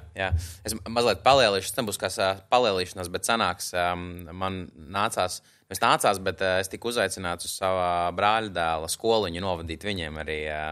Tā bija, man liekas, kad neatklāšu tagad skolu precīzi, bet viņiem tur visiem bija no 5 līdz 8 laikam, gadiem kaut kas tāds. Nezinu precīzi vecumu, bet man bija ļoti liels uztraukums. Man nav tāds uztraukums bijis pirms lielām pārdošanas konferencēm, sapulcēm, dažreiz pat pirms uzstāšanās uz skatuves. Un es gāju, un es nezināju vispār, ko sagaidīt. Un tad es tur ilgi un dikti čatoju ar ChatGPT, ko es varētu iemācīt, kā es varētu veidot. Un tad jau tas gala rezultāts nonāca tam, ka mēs taisīsim spēli, jo man vajadzēja pastāstīt par manu profesiju. Un es tirgoju gaisu. Labi, mums ir iekārtas arī, ko mēs tirgojam. Tas viņa varēja parādīt, paspēlēties. Un kameras, un vispār flotas menedžmenta sistēmu. Un es domāju, bļāns, kā lai es to viņiem izstāstu. Un tad mēs izveidojām tādu foršu spēli. Mēs uztaisījām reālu loģistikas ceļu, kā brauc smagā mašīna, kur iesaistās supports, visas iesaistītās puses, lai viņi saprastu vispār, kas ir tā transportēšana un kas ir galvenais mūsu klients, kam mēs to piedāvājām. Un tad, kad viņi teica, visi gribēja būt tie gan menedžeri, gan supporta speciālisti, gan smagās mašīnas vadītāji. Un tad, kad viņi jau man 4. 5. reizi jautāja, ka mums vajag atkārtot un tā uzstājīgi, tad gans bija noguris. Bet tas gandarījums par to, ka viņi tiešām gribēja vēl un vēl. Tāda tā kā narkotika mazliet, bet tas man lika saprast, ka ļoti, ļoti forši īstenībā ir mācīt arī un parādīt kaut ko, ko tu dari. Tā kā vecākiem nevajadzētu, man liekas, baidīties. Vienkārši pakonsultēties, kā to izdarīt, varbūt, un pastāstīt par tām savām profesijām, mēģināt novadīt to stundu arī. Ļoti skaists piemērs, kā arī ar praktisko šo prizmu reāls uzņēmums tika prezentēts un tika ieviest interesi pat jau tik jaunos bērnos īstenībā. Tā kā noteikti jāmēģina vecākiem tikt uz skolu, jāmēģina pastāstīt savu dzīves pieredzi. Mākslīgā intelekta bloks, MI, AI, vienalga sauc, kā jūs gribat.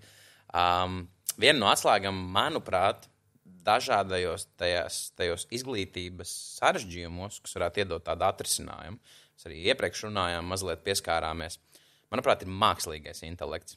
Tas var tevi kā skolotāju multiplicēt ļoti interesantā veidā. Tas ir tieši tādā veidā viņš strādā.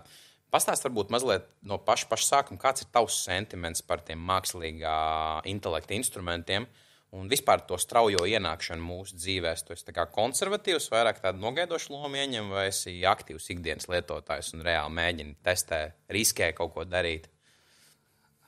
Jā, īstenībā jau es savu programmēšanas karjeru uzsāku caur mācībām, kas bija tieši par mākslīgo intelektu mācības. Līdz ar to pārāk liels kaut kāds pret to es nevarētu būt, jo es zinu, kā tā modeļi strādā, ka tas nav nekas tik ļoti prātam neaptverams, un ka patiesībā tas ir veids, kā apkopot informāciju, visu, kas mums ir, efektīvi, ātri un dabūt atpakaļ vienkārši to, kas eksistē. Un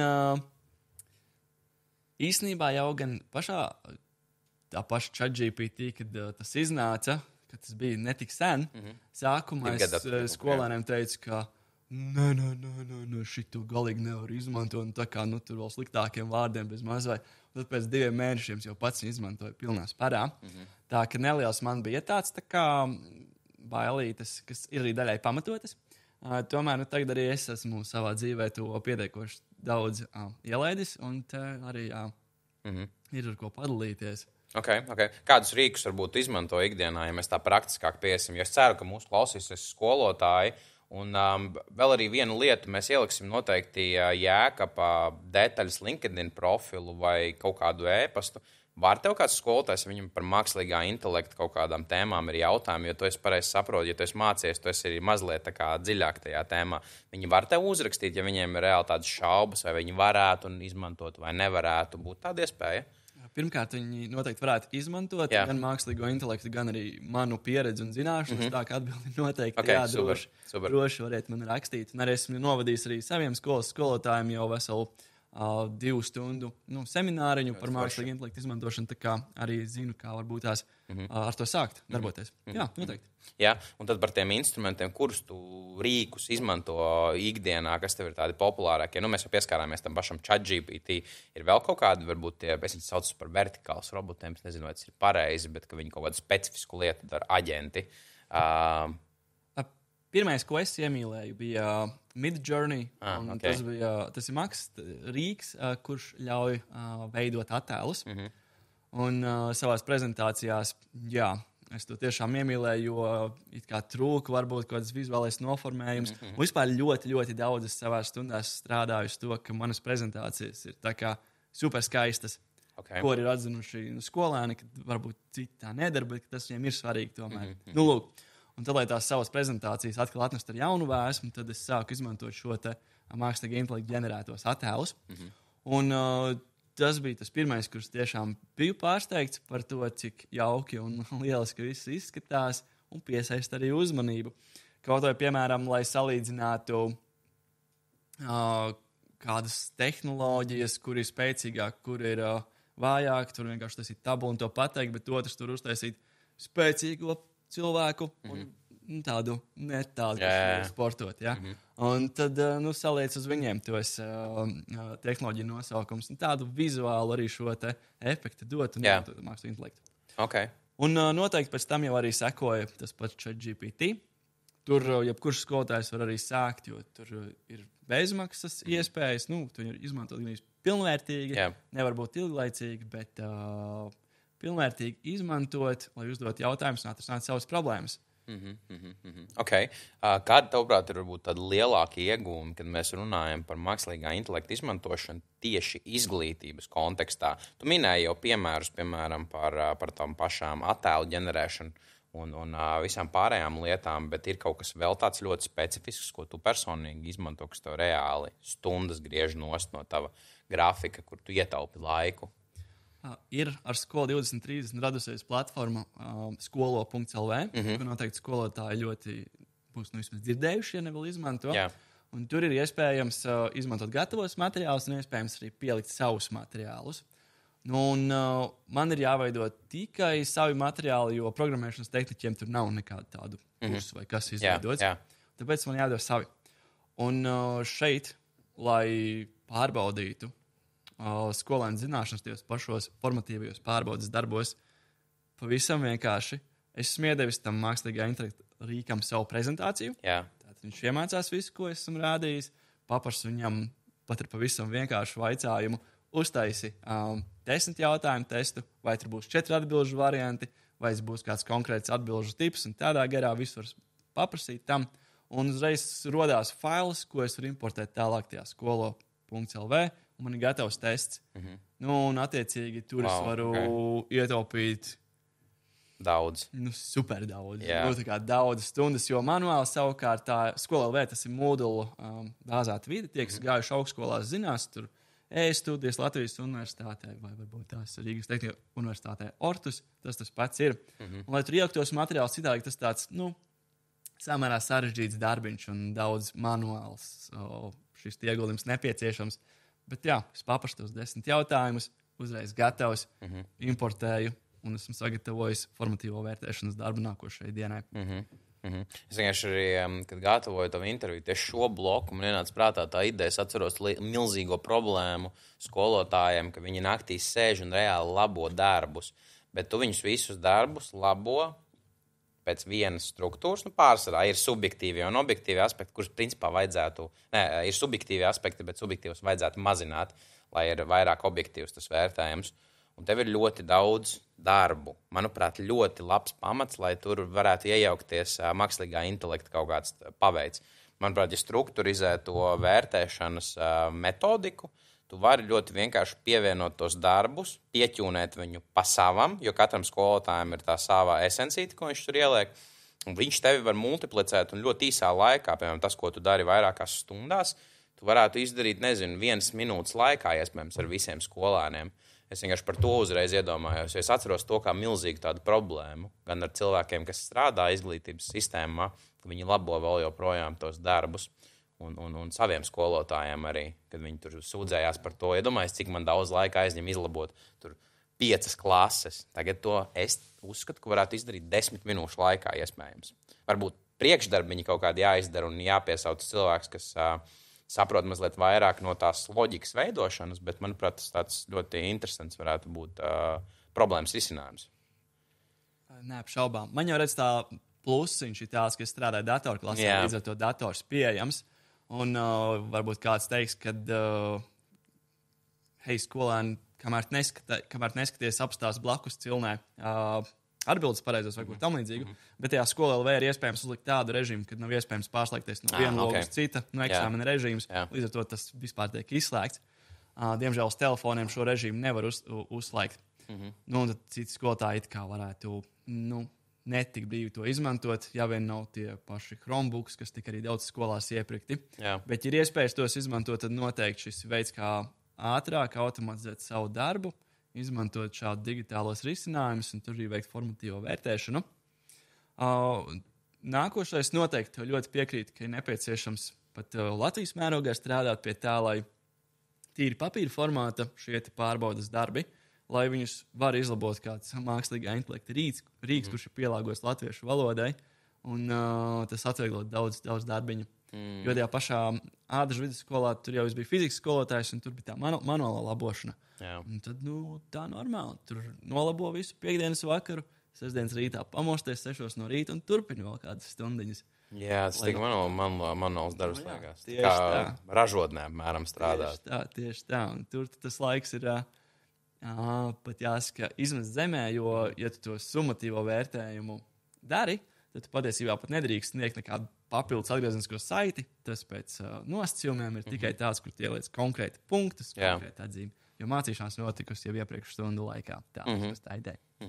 Kā varbūt varētu ieviest mākslīgo intelektu skolās, kur skolotāji varbūt nav tik tehniski spēcīgi? Tu minēji vienu piemēru, ka tu ej kā tas galvenais ziņnesis un pastāsti. Būtu kādam vienam cilvēkam jābūt, kas uzņemās to iniciatīvu noteikti skolā, Ar vienu cilvēku nepietiks. nepieciešams jau, lai arī tie pārējie skolotāji grib to dzirdēt. Jā. Viņiem ir pretī. Tā kā jāsāk ir ar domāšanu, kolektīvu uzskatiem par šo. Un tad, attiecīgi, tas ir pirmais. Pēc tam, protams, viens cilvēks, kurš jau to zina, pastāstīt, varbūt kādu vieslektoru un tad aiziet. Bet, pirmais tomēr ir gribēt. Ok.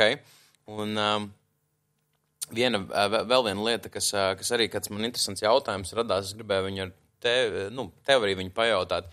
Kā varbūt mākslīgais intelekts varētu palīdzēt identificēt tās skolēnu stiprās un vājās puses? Jo man liekas, tā ir viena arī tāda, bet ļoti dziļš sarežģījums. Nedrīkst teikt vārdu problēmas, Čīrs dusmosies. Tas ir viena no tādām ļoti dziļiem sarežģījumiem, kas ir iesēdusies. Es arī redzu tur reāli iespēju to izdarīt, jo, ja tu kumulatīvi lasi datus no vairākiem, no viena skolēna, viņam uzkrājās tāda tā kā folderīts, mapīte ar viņu, tu vari pēc kaut kādiem kritērijiem izvērtēt, kas viņam ir vājās puses, ko vajadzētu uzspiest. Es varbūt nezinu, varbūt ir jau kaut kāda tāda tehnoloģija, ko tu tur redzi nākotnē? Es par to neesmu dzirdējis iepriekš. Es domāju, ka tev ir jāuzstāk savus startups jau šodien, un tas jāmēģina realizēt, jo ļoti laba ideja. Neapšaubām. Varbūt tas izaicinājums tiešām varētu būt tas latviešu valodas kaut kādi aspekti. Tas jau viss atrisināts. Bet to arī varētu vēl vairāk risināt. Ka tieši rokrakstu lasīšanas ziņā. Ok, es saprotu, jā. Jo tomēr, te tas otrs aspekts, ka šodien pēdējā laikā arī ir jau vairāk par to runā, un Eiropas Savienībā tas noteikti būs, ka skolās mākslīgo intelektā tieši un telefonos sēdēt skolēni visdrīzāk nedrīkstēs. Jā, es tikko redzēju, pieņēma to likumu, kad līdz 6. klasē. Vispār telefoniem nē. Okay. Un arī turpmākajos gados Eiropas Savienība pieņems direktīvas par mākslīgā intelekta izmantošanu. Ir skaidrs, ka mēs nevarēsim izmantot skolas aspektā tā, ka skolēns var ar viņu tur brīvi komunicēt. Vismaz tas kā man šķiet, ka tas notiksies.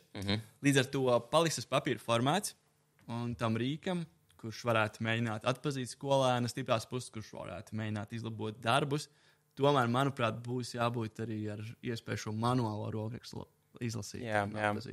Manuprāt, tas ir jautājums nevis, vai tas būs iespējams, bet tas ir jautājums par to, cik daudz mēs to sample varēsim pievienot. Jo vairāk viņam būs izejas datu, no kā uztrenēties, jo labāk būs tie arī rezultāti, un viņš spēs salsīt. Man liekas, ka tā nav super sarežģīta problēma, ko atrisināt. Vajag vienkārši diezgan daudz paraugus ar dažādiem rokrakstiem, lai viņš varētu to atpazīt, jo es domāju, ka manēju viņš vienu no pēdējiem rokrakstiem varētu atpazīt, jo es neatceros, cik sen es neesmu rakstījis jau.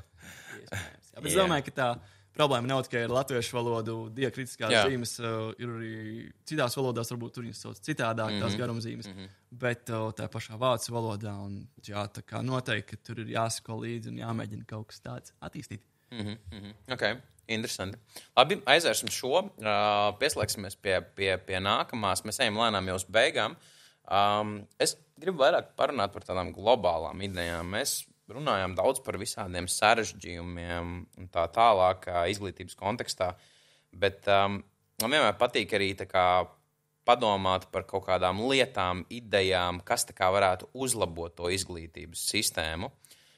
Kādas tev varbūt ir idejas? Mākslīgais intelekts skaidrs, mēs tam pieskārāmies, viņš mums gribot, negribot ienāks iekšā, viņš jau ir ienācis, nodominējis prioritāti diezgan lielu, un mēs vairāk un vairāk visticamāk redzēsim to ikdienā.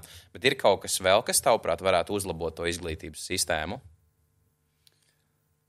Jā, mākslīgais intelekts, protams, uzlabot izglītības sistēmu var. Tagad jāapstās, lai tas nesabojā izglītības sistēmu.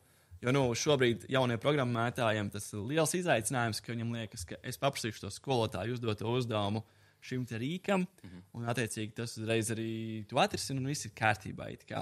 Bet tu nekad nebūsi programmētājs, vismaz es tam šobrīd arī vēl ticu, ja tu nezinās tos programmēšanas pamatus.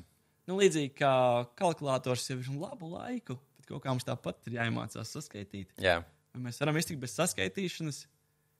Nedomāju. Nedomāju. Nebūtu prātīgi baigi arī, jā. Līdz ar to te ir jāuzmanās par to mākslīgo intelektu, ka pašos pamatos noteikti to nevajag, un tāpēc ļoti saprotams šis noteikums, ka līdz 6. klasē arī vietāluņus nevajag skolā. Un tas ir kas, kā mēs varam uzlabot izglītību, manuprāt, arī saglabājot skolas vidē to cilvēcisko aspektu, ka tur ir skolotājs, dzīves skolotājs, protams. Jā. Viņš nav nekādā datorekrānā uz projektoru, viņš neatrodas Rīgā vai citādāk. Skolotājs ir klātesošs arī. Ir aspekti, kuros iespējams to pašu fiziku mācīt, varētu labāk profesors. Kaut kā varbūt teorijas ziņā vai kā. Ka tur varētu būt tāds vadīts no attēlā. Bet tādā kopējā izglītības līmenī es domāju, ka ir tomēr jābūt skolotājiem klasē, kurš tad ir tas, kurš jūs praktiskajos darbiņos palīdz uz priekšu un motivē, kā cilvēcisko saiti nekad nedrīkstētu pārot. Ok, parunāsim mazliet varbūt par cilvēkiem, kas atstājuši tā kā nospiedumu tavā dzīvē. Kurš cilvēks, mēs arī daudz par mentoriem iepriekš runājam, kurš cilvēks tavā dzīvē ir bijis tāda nozīmīga persona, tieši tavā izaugsmē, tāds kā mentors? Jā, sarežģīto jautājumu daļa tagad sākās. Tā liekas.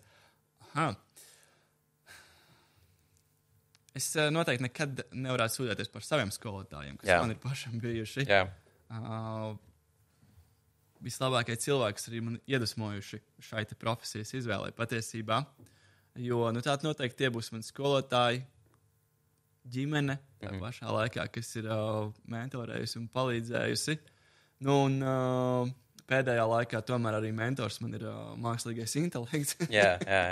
Bet es domāju, ka galvenais mentors jau katram dzīvē ir viņš pats, jāklausās savā sirdsbalsī. Kaut gan es minēju, ka vecākie skolotāji ir tie, kas palīdz pieņemt dzīves lēmumus. Tomēr vislabāk ir tajā brīdī, kad tu pats pieņēmis to lēmumu. Nevis klausies kādā citā. Varbūt tu kļūdīsies. Mana pārliecība ir, ka, ja tu strādāsi uzspiestā sev profesijā, tad no tevis būs sliktāks rezultāts nekā, ja tu strādāsi profesijā, kur tu pats izvēlēsi un kur tu tiešām mīli. Jā. Manuprāt, tas lielākais mentors katrs pats sev ir. Taisnība. Kāpēc tieši izglītība? Kāpēc tu dari to, ko tu dari? Kur tu atrod to motivāciju katru dienu celties un izglītot to nākamo paudzi, kas tev nāk šeit sēž reāli? Tas ir ļoti, ļoti sarežģīts darbs. Tam ir ļoti grūti noteikti saņemties. To nevar lielākā daļa no sabiedrības.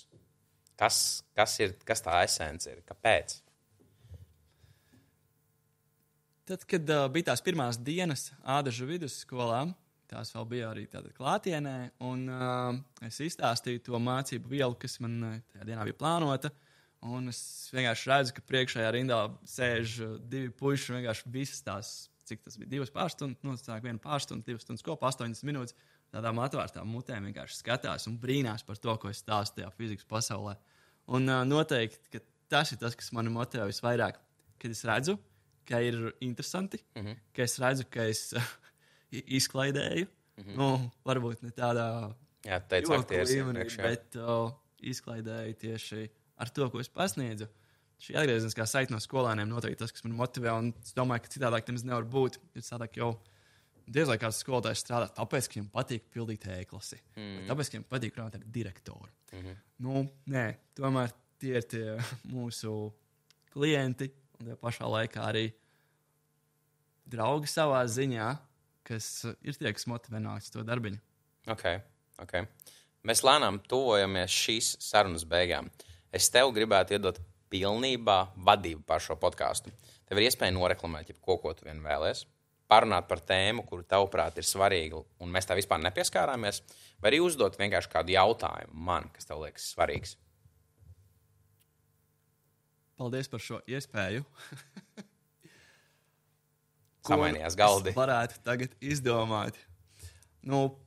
Es esmu izglītības jomā skolotājs. Darbojos ar Latvijas nākotni, dzīviem cilvēkiem, un es redzu, kas ir mans tas dzīvais darba rezultāts. Varbūt ilgtermiņā, īstermiņā neredzu, bet ilgtermiņā tomēr es esmu jau to sajūtis.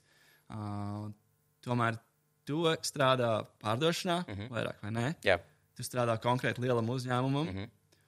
Un tas jautājums ir, kā tev izdodas sevi motivēt un ticēt lielu uzņēmumu veiksmes stāstam, ka tas ir arī tavs veiksmes stāsts? Ļoti interesants jautājums.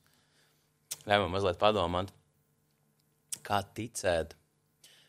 Pārdošanā viena no svarīgākajām lietām, es pārdodu risinājumus cilvēkiem, es viņus motivēju nopirkt, es viņiem uzlaboju dzīvi, tādā veidā viņu uzņēmuma dzīvi, praktiski un visos pārējos aspektos. Un man viena no svarīgākajām lietām ir ticība tam produktam, ka es reāli aizēju pie viņa. Es nevis vienkārši varu parādīt, ka viņš uzlabos, bet es zinu, ka tas uzlabos viņa ikdienu. Un tas, manuprāt, uzreiz sasienās kopā ar to uzņēmumu vīziju, ar to veiksmes stāstu, ar to, ka es arī varu būt veiksmīgs. Tas tā kā apburtais loks. Viņš nevar nākt tikai no uzņēmuma puses uz darbinieku. Darbiniekam arī jāatgriež atpakaļ tās emocijas, un viņas tā visu laiku riņķo.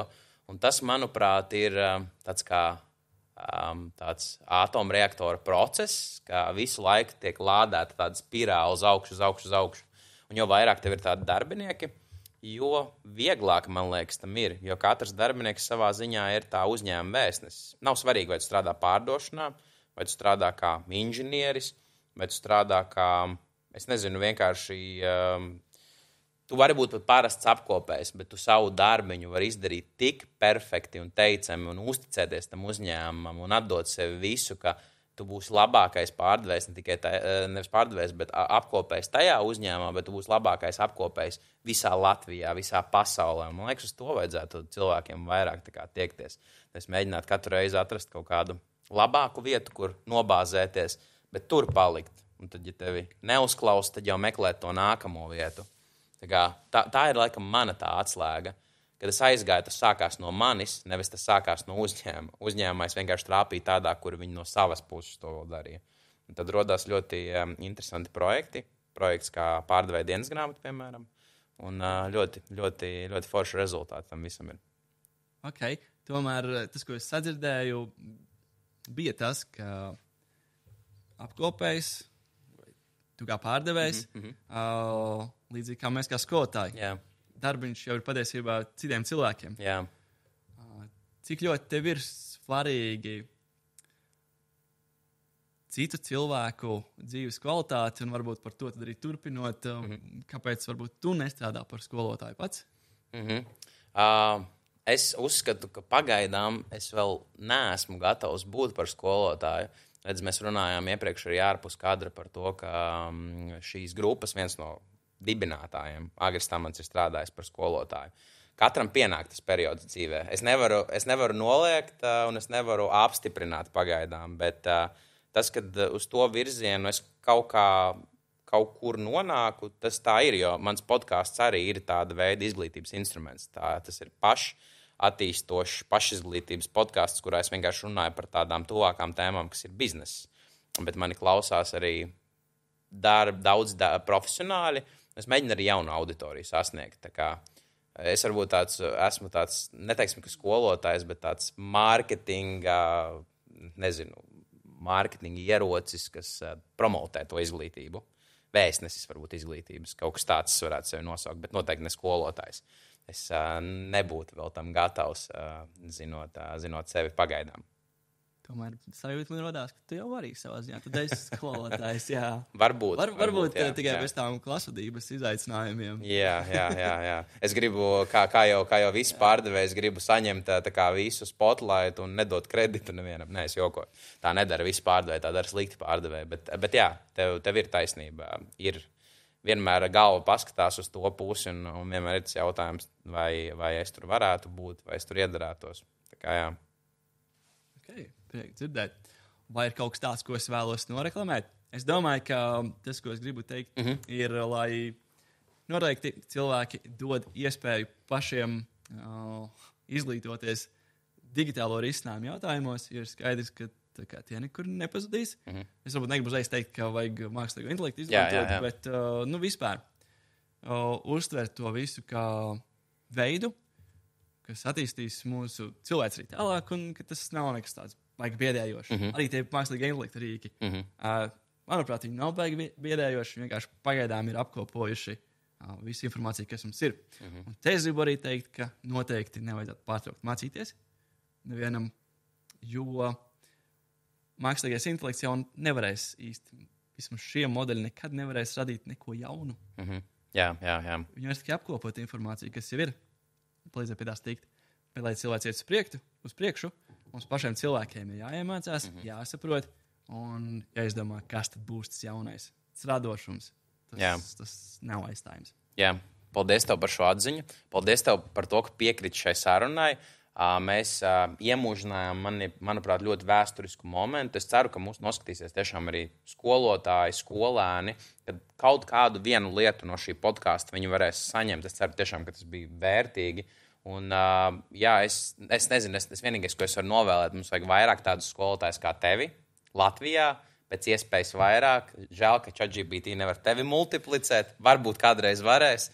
Cerēsim, bet mums vajag daudz tādus skolotājus kā tevi. Man liekas, tas ir ļoti, ļoti svarīgi, lai viss uzlabotos uz labo pusi. Un es ticu, ka mēs varam to izdarīt. Paldies, ka uzaicināji šo interviju. Es arī ticu, ka mēs kopā varam uzlabot izglītības kvalitāti. Paldies! Čau tev!